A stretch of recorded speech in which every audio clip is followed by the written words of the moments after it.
Okay, welcome to the Canucks Chatter post-game show after Game 5. Canucks take a 3-2 series lead and win the game 3-2 on a late period, third period goal by JT Miller, taking a book out of taking a page out of Edmonton's book there from last game with Bouchard. Yeah, lots to talk about, but how are you feeling after that? Oh, stoked. I was nervous throughout the whole third period. I was expecting at those final minutes, oh no, just get it to overtime. Just get it to overtime. And then when he scored, definitely yelped and was like, "Oh my God, I can't believe they scored." Ecstatic. Man, that third period was nervous, but man, Mm. this was the best game the Canucks have played all playoffs. They They strugg they didn't even struggle in the first. They had a rough start, but then they carried play. They dominated the second period, and then third period pretty much the same. And best I've seen. It's been a while since we've seen these guys. Everybody showed up.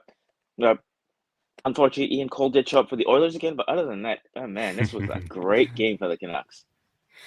Yeah, I thought, like you said, like the start of the game, I think Edmonton had a couple pushes there. They looked good at the start, but after that, Canucks just played a good end of that first period, and then second period, I thought they really were the better team by far.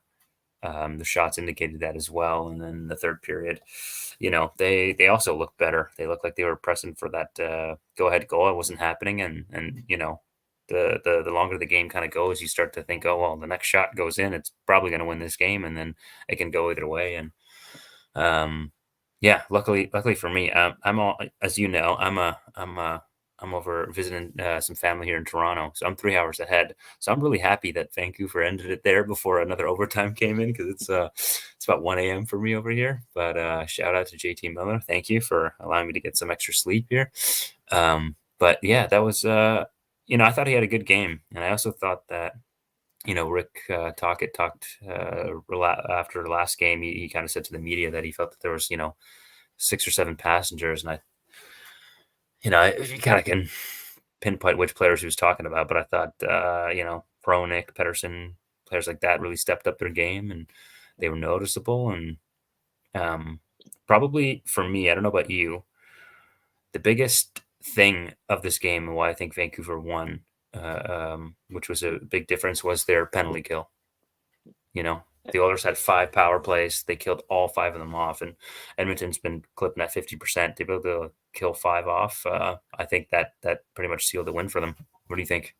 Yeah, it was the first time where all five power plays actually seemed 2 minutes. Well, most of them. Usually, Mhm. when the Oilers on the power play, it's 2 minutes seems like an eternity where they just have the puck the whole time. Where the Canucks even would do a good job on it and dump it down. Like there's still a minute left. Today, they just Yeah, kept them out, and just there there was always tense moments when you're facing the Edmonton out power play, but right. they were able to win those faceoffs, get possession, dump it out, keep them to the outside. And tonight, this was uh, just unbelievable how they played. That second period, they lost a bit of structure, but so did Edmonton. They forced Edmonton to play a wide open game, and they just put the pedal to the metal and did not let Edmonton breathe in that second period. Yeah, Third period, the Canucks got their structure back, shut things down, but also kept up the pace, which was nice to see. No more of this passive box where they would keep everything to the outside but not creating everything. Tonight was just create, put shots on net, create traffic, very physical. Well, and they got rewarded at the end with a big win and big goal yeah, late in the third.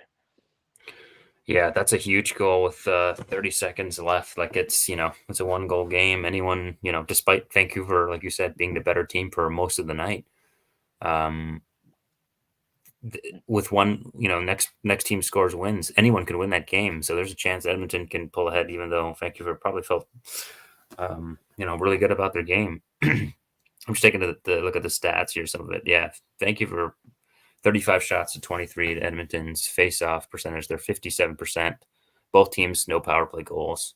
But I think you can be like, oh, Vancouver didn't score on 4 attempts, but keeping Edmonton off the board through 5, power plays on their end. I think that's huge. They had more than double their hits. Yeah, I think when the game sort of started, it's almost just like, oh, Edmonton's getting some chances in the zone. Like, is this how the night's gonna go? Like, and then it just totally shifted. It did not Vancouver, though. no, it didn't go that way. I thought Edmonton, sorry, Vancouver, they just kept coming and they kept getting a puck on net or getting bodies there and start to, I think Edmonton still tried to keep him to the outside, but the more you throw it at the net, eventually, I mean, you look at that last goal, that's just thrown on net, and then hits a post, rebound to Milner there, and Yeah, yeah, 3-2 yeah. series lead. New dad PDG Phil Di Giuseppe was Hmm. outstanding. He looked like the first 10 games at PDG. He was all over the ice. I don't know if it's new dad strength or what, but It's one of those he and things, Nils yeah, Oman. yeah, yeah. Some of the guys they brought in, like Mikheyev, he was sad. Although I read somewhere online that he might be dealing through something. Podkolzin, I believe. Podkolzin also sad for this game, right? No, Yeah. Podkolzin, he played tonight. Oh Carlson no, that sat out. wasn't Carlson. Yeah, Carlson. Um, and yeah, I just thought some of those guys had some extra jump. Like, there's a weird thing that you just said. Like, when there's a newborn, I always like I just should just start betting on these players to get a goal or a big play or get a point at least. But it just seems like when you just have a kid, you just get that extra jump in that game and you make a big play. Despite no sleep, he was.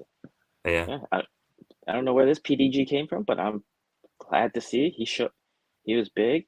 And tonight we don't have to talk about the team not about the team getting bailed out by Artur Silovs. He did his Hmm. job, and the team Yeah. rewarded him for it.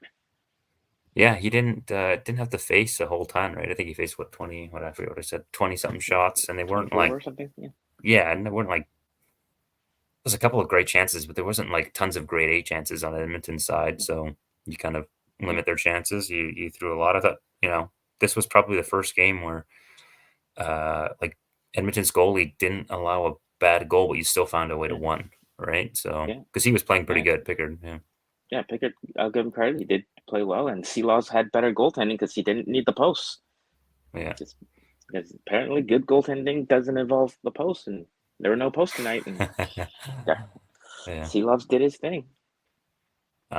And And this the is big yeah. thing tonight, I thought, was the reffing was really bad. Yeah, I was just about to say. Yeah. I mean, I think everyone Man, agrees. It's just a yeah, consensus. It was not good. There's just yeah, I mean, the Colin Pedersen, I don't know what, you know. yeah, I don't yeah. It's yeah. And with Fogel only getting two, they called interference. How about boarding? There was another two-hander right in the numbers to Garland. That's at mhm. least three hits from behind and there's only been one call for it. I gotta get out of that. I mean, in minor league refs are calling that with 8-year-olds. How are they not calling this in the NHL? Yeah. It was just bad calls. Like, sometimes I want to kind of give the refs the benefit of the doubt. It's a fast game. It's a tough game to ref, no doubt. But yeah, some just strange calls, really strange calls. Certain things you don't call, and then certain things that seem like a non-penalty are called. It's Yeah, confusing. I felt like there were a couple of plays where like Edmonton would get the call, and then the same thing would happen. No call for Vancouver. Hmm. Uh, the Vancouver penalty kill said, "It's okay, we got this." Yeah, like Yeah, that was the biggest. yeah. That's the I thought most they important needed thing of the this game. tonight, Hmm. and Vancouver's best penalty killer, Seelovs, did his job, and just, they were very good on those five PKs. Hey, big ups to them.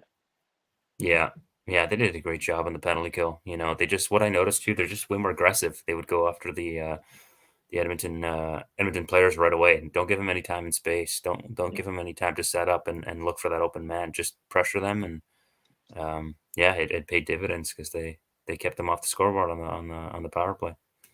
Yeah, yeah. We got a comment here from Fick Coleman, and Go from go from Canucks. Melbourne, watching from Melbourne, Australia. I've been there. Love Melbourne. Go Canucks go. Thanks for watching.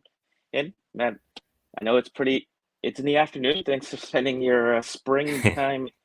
Oh, it's winter over there. Just about fall, maybe. Whatever it was. Thanks for watching. Go St. Kilda.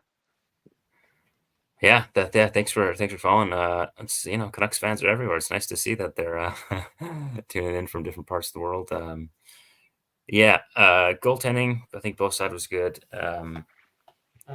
Yeah, big. This next game now, Canucks have a chance to end the series in Edmonton.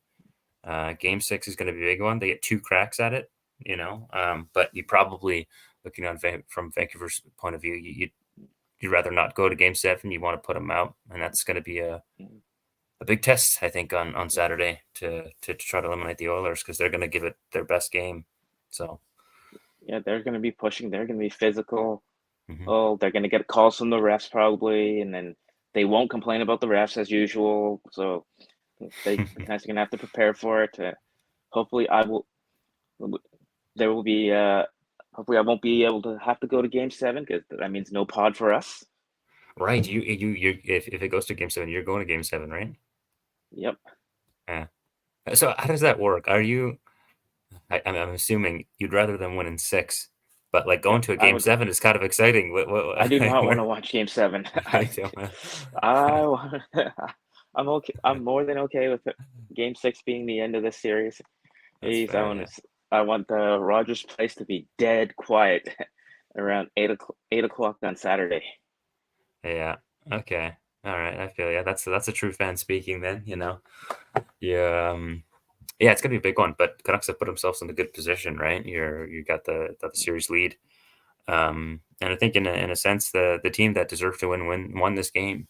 Um, so that was a great effort for them. And after Talkett kind of had his comments after the last game, a lot of guys stepped up and played a good game. And with I think earlier in some of the other games and the way we watched Pedersen so far in the playoffs, we thought that maybe there was an injury there. And after Talkett called him out, it kind of you know reaffirmed that no, he's not dealing with an injury because you wouldn't call out a player who's dealing with an injury like that. Um, so you kind of Yeah, hoped it wouldn't take so long, but he has a response, and now it's up to him to keep playing that way and keep it consistent and not kind of go back to playing passive hockey. But what did you think yeah, of I'm his not game sure. today? Oh, he was outstanding from the get-go. Like, I don't know if it was just that's he got called out, or in my case, I think he might be dealing with a family issue, but hopefully not. We won't know to the end of the playoffs. But he had jumped tonight and better line mates help. Yeah, he still had Hoglander out there, but Elias Lindholm was there, and Lindholm's who's been outstanding all playoffs. He Hmm. definitely helped alleviate the pressure off PD, and you heard the "Let's go PD" chants all night, and we definitely helped get behind him, and he stepped up his game. They don't win this game without him. He I haven't don't know the stats, but I'm pretty sure that he won the battle between whomever he was put on, whether it was McLeod or whomever, and he stepped it up tonight and good deserving of that contract when he starts getting paid next year. And that's the PD playoff PD, and PD we all know. And let's hope he stays here in Game 6 and the rest of the playoffs. Yeah, well, if they want to go even farther than they are, they're going to need him, right? He has to be that player pretty much every game. So I'll give him credit for this game. He's got to keep it up. Um, but he played wing this game, right? Was that Yeah, I mean, he took some faceoffs, a couple in the game, but yeah, he played wing, and I think that yeah, also maybe frees him up a little bit, not to worry yeah, about the defensive end as much, yeah, and he can kind of yeah, focus a little bit on offense. And yeah. He and yeah, Lindholm were probably flipping back and forth. yeah, yeah. But it's good to have someone like Lindholm on the line where he doesn't have to worry about because when you got Mikheyev on your line and then Hoglander, maybe you're playing a little more passive and trying to focus on the defensive end more. When you got a guy like Lindholm on your line, you sort of switch it up. Okay, I got another guy out there that I know is so good defensively, and he's going to look after that end. Maybe I can Yeah, make some plays on the offensive side. He yeah, took a give couple of shots on goal, or normally he'd pass, and yeah, I thought he looked better. Yeah. yeah. The way Lindholm was playing definitely looked like giving. They had to stop not only Petey, they had to stop Lindholm as well, and that gave Petey a little bit more room. There's definitely more jump in Hoglander's step. He should have had that goal in the third period there. Yeah. Yeah, that was. It I looked watched like a skin. replay though. He got a piece of it, right? Yeah, he got a piece and Yeah, it hit the post, but because I thought it was straight on still, post at the start. yeah. But he was very noticeable tonight in that forecheck. The whole Canucks forecheck was great. Like, Hmm. and look at PDG's goal that there. They put the pressure on Evan Bouchard, who is known to Yeah, struggle when you put pressure on him, and he that was caught bad cough up by Amon. him. Oh man. Amon caught the turnover. PDG was right there. There was a couple other instances they put pressure on him, and he fumbled and gave away. Hey, and I read somewhere that they're talking about Bouchard being a $10 million man. Oof. No, that's no. Yeah, I mean, you look when you already have a defenseman like Darnell Nurse making 9.5, I believe it is. Yeah, Or it could be 9.25. Either way, that's you can't afford another one, and Bouchard isn't that one. Yeah. A yeah. $10 million defenseman, that's a guy who's got to be really good on both ends of the ice and just be one of the top defensemen in the league. And offensively, I think Bouchard is one of the top in the league, but defensively, he's Yeah. not even close. So, He could be the next Sheldon Surrey, who Edmonton, yeah, who was great offensively for Edmonton, but was a disaster in his own end. And Bouchard is a lot better than Surrey is on offense, but he might be worse on defense. defense. Yeah, that play behind the net, you have to at times there's times to hold on to the puck and make a play, and there's times to get rid of it or make a play sooner. And I think, yeah, he just made the wrong call and was a little too slow. Another thing that you know, I think Vancouver played a great game, and I think that impacted how Edmonton looked. But I also sort of felt that Edmonton didn't play that great of a game. Um, and that's a lot of credit goes to Vancouver for doing that, for having the forecheck. But I also looked at Edmonton. I just felt like some of their, you know, we were talking about what Talk had said about his team. There's some passages on the team for the Oilers. I can definitely see that on there. And there's a bunch of players that are just not really doing anything. And then you have their big guns are obviously usually always consistent. So They got they're sec- hey they're they got secondary scoring tonight for once. they did get secondary scoring, so I'll give them credit for that. Yeah, Mark Yeah, on a great pass from Brown, but yeah. yeah, just they looked Drysdale looked like himself. I thought McDavid they played him hard, but McDavid was McDavid. yeah Yeah. They were really pressuring Hyman tonight. yeah I noticed that, yeah, and he's a guy who's always working, so you got to work just as hard as him if you want to stop him because another Canucks player that I thought played really well, and I don't know if he got any points in the game, but was Connor Garland. And we've been talking about we've been saying his name almost every post game, but like Yeah, you could just notice him like just turning around the net, and he almost scored on that one wraparound where Picard just got a piece of it. But I really liked his game, and he's a guy who's pretty much played a consistent game throughout the playoffs. yeah, He's just doing his thing. He's working down low and working hard, and whether yeah. he's getting points or not, he's noticeable and he's keeping in the offensive zone. Yeah, it hasn't been very often that you haven't noticed Connor Garland in these games, and he did it again. That line was there. Joshua was physical. Bluger was there. At one point before Ted, Dakota Joshua got hurt, that line was one of the best lines in the league.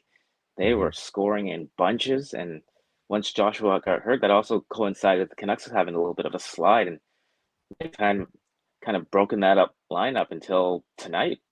Lindholm's been sitting in that Bluger spot, but tonight, Reno, that third line, and they put the pressure on. They were very good defensively. He allowed Miller and his line and Pedersen's line to go on the offensive. Yeah, yeah. They played. There was I didn't really see any passengers as Talk had said in this game. I thought he did well. Yeah, I had commented, yeah, Bouchard decision behind the net. Would hate my defenseman. Major dangerous decision. Yeah, I agree. That was not you never want to go slowly behind the net because he had no support with him. So you got to make a quick play out of the zone there. And he just kind of a little too slow. And he's cutting right to the front of his net too. Like if you want to make a safe play, you try to rim it around the boards or off the glass and try to, Yeah, get yeah, or enough, just get enough on it. Yeah. take it into the corner, hold it, and wait Exactly. Do for it. that. Anything but try Yeah, to skate out in front of the net when there's a guy yeah, pushing behind you and there's a guy coming at you yeah. forward. So, Yeah. but yeah, Thanks for badly. your comment, Daniel. Thanks for watching. We appreciate it. Yeah, appreciate that. Yeah, so there's Yeah. looking on to the next game, I think it's going to be, it's one of those things where Vancouver's going to have to play another strong game like this because Edmonton's got to, this is it. They're facing elimination. Their Yeah. backs against the wall if they lose, they're out. So Vancouver's got Let's hope they to are. stay disciplined. Yeah, because Yeah. what I think is Edmonton's going to be a better team next game for sure. You know it. I don't think they played their best this game. So you gotta just play a full game, and I know they're 0 for 5, and Vancouver was great on the penalty kill, but you got to be Yeah. disciplined next game, and Yeah. hopefully the refs figure out what they're doing with their whistles Yeah. there on their end, Yeah. and try to win the series. Would you make any lineup changes? It's mainly one. Noah Juleson come on for Ian Cole. Yeah, I can see that Yeah. happening. I think the sample size for the series has been pretty big. Yeah. That um sometimes it's hard to tinker with a lineup after you've won. But I guess the worry is Yulson.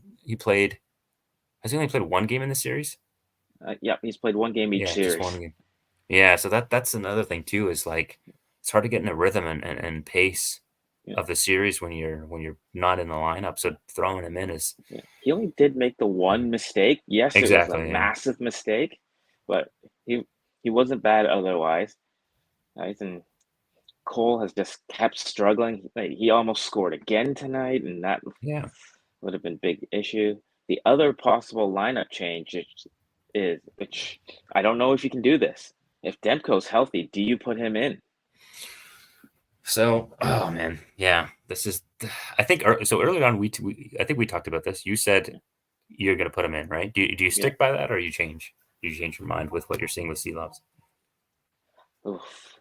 Uh right right now I'm sticking with Sealobs because Demko hasn't practiced enough for me. Yeah, that's what I think. He's I think I'd go with Sealobs. he He's hasn't earned faced it. the big Give him. boys yet. He's only Mhm. been facing Ian Clark shots, and no offense to Ian Clark, but his shot is not Elias Pettersson's shot. Yeah, yeah. I'd go with him. He's been playing every game. He's played great. There's no goals where you look at really that you're worried about.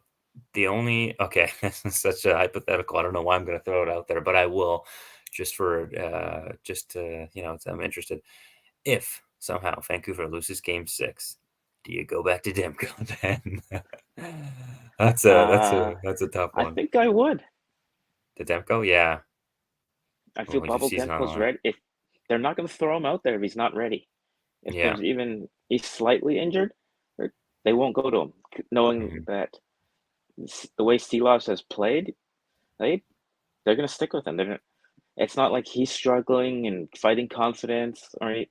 And they're deciding between him and DeSmith. It's Seelov's crease right now, and now until Demko is 100% or as close to 100% as you can get. Yeah. Yeah, it'll be interesting to see. I mean, I guess you can only look at one game, but I think we're on agreement that Sealov should be in the net in Game 6, even if Demko is healthy. Because I think the reason why is sort of like what you're getting with Seelovs in Game 6 because we've seen it all playoffs.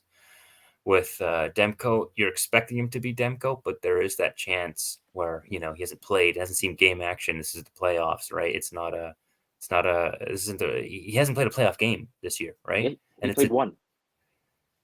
He was there for game one, right game one. He played game and one. he looked good in game one. He did look Hey, good, but he Bubble hasn't played in Demko a 3 years while. ago. Well, he came off the bench and looked amazing in relief of Mhm. Markstrom against Vegas Golden Knights that year. So he's proven it, but a whole different Yeah. story where he was healthy Hmm. coming in. Now he's not healthy coming in. Right. Yeah, different. Well, we'll see. Yeah, I think I would suspect they're going to see loss, but there'll be a conversation depending on how Demko is progressing. He looks like he's close, so I guess we'll find out. Um, So no, I ask this at every post game. 3 stars. Do you have your 3 stars? It's funny. I never think about my 3 stars until you ask me right on the spot. All I'll right. go first again. Okay, sure. I'm gonna go JT Miller, Elias Pettersson, and PDG. Hmm. Hmm. I Even will though they didn't pro. get many points between the two big boys, but they were very good all game and deserved to. At least they're my 3 stars. Right. I That's a those three good picks. I had JT Miller. I think I thought he had a good game, especially after his comments where he was upset with how we played that last play in game 4 that led to Edmonton scoring the late goal. I definitely put him there. Um, yeah, it's hard. PDG. I mean, he played good too. I can even throw Garland in there because I thought he played well. For Edmonton, like I don't know if I'd even put an Edmonton Oiler in there because I don't think I anybody was really I was gonna go stood out. stock and just say McDavid, but I'm like, no, I Yeah, think no, I don't think so. I wouldn't put him on there. Pickard would be the only other person Yeah, I'd even think of. because he faced what 35 shots and he made Yeah, 32 saves. Like, yeah, he played yeah. well. He gave Edmonton every chance. Skinner would have let in 6 goals. Oh, if it was Skinner, this would be he wouldn't be feeling nervous in the third period. It would have been with the way Vancouver played and the way Edmonton played, it would be a much more lopsided game. I missed Stuart Skinner. I Yeah, want to see him back in net. yeah, I think Edmonton's got to go Stuart Skinner in Game 6. It's the best no, chance no, for Vancouver to win this game. yeah. I don't think they would do that. But yeah, I mean, boy, Skinner. That's a whole other conversation. That contract and everything, he just hasn't found it. Um, all right. Before we end this stream here, and I get some nice shut eye. Um, there's another game earlier today. The Carolina Hurricanes are now eliminated. The New York Rangers scored 4 third period goals. One of them is Yeah, an empty netter, but a hat trick by Chris Kreider. Boy, that's a tough natural one. hat trick. Natural hat trick in the third period. That's gotta hurt. Yeah, yeah. Yeah, I think I gotta. Frederick Anderson. They gave him that contract. Frederick Anderson is a great regular season goalie. He's a great playoff goalie. But in these big moments, and I've seen it, in his past when he played for Toronto, and he's done it in Carolina as well. Um, just lets in bad goals, and he had a couple of really bad goals where he fell on the ice and just Yeah, couldn't track the puck and was going, and he fell, and then someone just took a shot from the side wall that went in, and another one where couldn't stop it these against Carolina the teams post. remind me very much of the Canucks in the early 2000s with the West Coast Express because they just Mhm. seem to play well and then no goaltending and then just can't get it Yeah, done in the playoffs. yeah, Very similar pain. it's tough because it's they throw a lot of shots on that. They play a pretty structured game. They have they've got good defense, got some offense. I don't think they're overly physical. That's maybe one of their Their defenses. Their defense has a lot of big boys. oh their defense is great. Like they're a great defensive team. They're physical. Slavin, Pesci, Yeah, Burns. they're very The, defensive. They're a good team. I think it's just goaltending and the at times they can struggle to generate quality chances. They're a possession team. They get a lot of shots on goal, and instead of dumping it in, they cycle. They kind of regroup and come in the zone. But yeah, there's going to be some big changes I think for Carolina because they win a round or so, but eventually there's just that same narrative where they fall behind the 8 ball and can't get back in a they may series. even have a new coach. Yeah, that's crazy to think because Brindamore is thought as was one of the better coaches in the league. I don't But know why they've not re-signed him. And the rumor is it's a money thing, him right? going to That's what I've heard. Toronto. Yeah, Yeah, I mean that's a I would we'll not see. want to see him go there. I would love to see him come home, but I'm okay with Vancouver's coach right now. More than okay with Yeah, Vancouver's coach right now. yeah. They're not changing anything on that end. They're doing better than expected for Vancouver. Yeah, it's interesting the coaching carousel. The amount of coaches are changing the past just 12 months. It's crazy. It's almost I think more than half the league, Martin St. Louis is like the third or fourth most tenured coach. He started which in is weird. 2022. I know that's it just feels like he just is just getting started with that group, and he's like, whoa, he's been here for a while. He's a Yeah, tenured consider coach. Yeah, that's strange. It's just it's such a different time, different game, and Co- we'll Coaching see. carousel right now. Yeah, there's a couple coaches out there looking, a couple teams. New Jersey needs one. The Winnipeg Jets now after Yeah. um, Rick Bonus Bowness retirement. retired. So there's a couple LA coaches. still needs one. Yeah, it's going to be an interesting one. What do you think the best job is? Is it Jersey that got is the best job, or LA, Toronto? there's also Winnipeg is not a bad one. I think Yeah. that's no, it's hard. San Um, San Jose has an open spot. Yeah, that's a different one though. That's you're not trying to win right now. You're trying to develop some young guys. I think New Jersey, it's the goaltending thing that hey, I can coach these guys, but if we don't get that goaltending figured out, I'm in for a tough time. Yeah, Jake Allen Uh, looked like Arthur Seeloff compared to the other guys. yeah, they Winnipeg is. I mean, I don't know. They have a playoff team. I think in a lot of ways they overachieved this year. Um, They I don't know. didn't. It's They just didn't tough. get Vezina Trophy Yeah. goaltending in the playoffs. No, they did not. That was a huge factor, and it's tough against Yeah, Colorado. But yeah. I mean, they signed Hellebuck's Hellebuck. he's going to be the Vezina winner most likely, and he did not look like that at all. No, and he signed an extension, and so did Scheifele. So we'll see how that Yeah, kind of shapes they got up. the big contracts. Toronto is an interesting one because I mean, it's just there's going to be or they're going to attempt to make a big change there. So as a coach coming in, and I mean, that's the thing is it's it's a hit or miss because as a coach if you go in there and things don't work out, it's a tough ringer to go through. If somehow things do work out, though, you're going to be praised and talked about. You're So hired to be fired.